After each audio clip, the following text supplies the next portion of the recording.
Yasa, let's learn some basic about it. European Union Aviation Safety Agency, এটা হচ্ছে ইয়াসার full form. ইয়াসার total member state হচ্ছে approximately 31টা কান্ট্রি।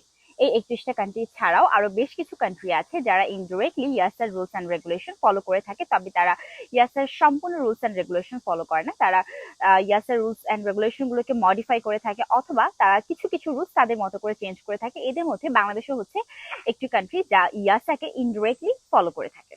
ইয়াসা licence exam, এক্ষেত্রে একজন স্টুডেন্টকে টোটাল 13টা মডিউল কমপ্লিট করতে হবে। 13টা মডিউলের মধ্যে তাকে টোটাল 16টা এক্সাম দিতে হবে, অর্থাৎ 13টা হচ্ছে এমসিকিউ আর বাকি যে এক্সট্রা 3টা এটা হচ্ছে রিটেন এক্সাম।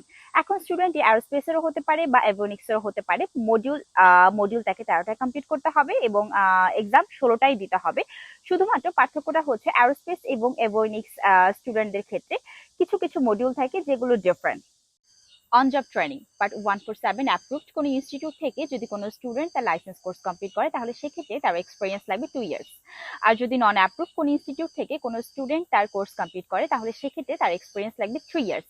আর যদি কোনো স্টুডেন্ট তার কিছু মডিউল অ্যাপ্রুভ কোনো ইনস্টিটিউট আবার কিছু মডিউল নন অ্যাপ্রুভ কোনো ইনস্টিটিউট থেকে কমপ্লিট করে সেক্ষেত্রে তার এক্সপিরিয়েন্স লাগবে 3 ইয়ার্সের। তারপরও এটা ডিপেন্ড করে এয়ারলাইন্সের উপরে, কখনো কখনো এই ডিউরেশনটা বেড়ে 5 ইয়ার্সেও এক্সটেন্ড করতে পারে।